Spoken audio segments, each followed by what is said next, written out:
Hey everyone, it's Mark from Worth It Repairs, and today I'm unboxing this 5080, and I'm trying to put it in the case, but it's not going to fit. I'm going to have to move around some of these fans. Perfect, we got it in, and now I am testing it, and it looks beautiful. You got to keep in mind that this thing is massive, and it will take up a lot of room in your case. It's quite heavy for a nerd like myself.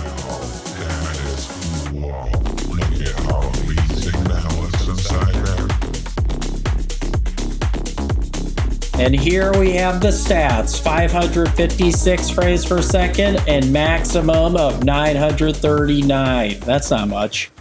But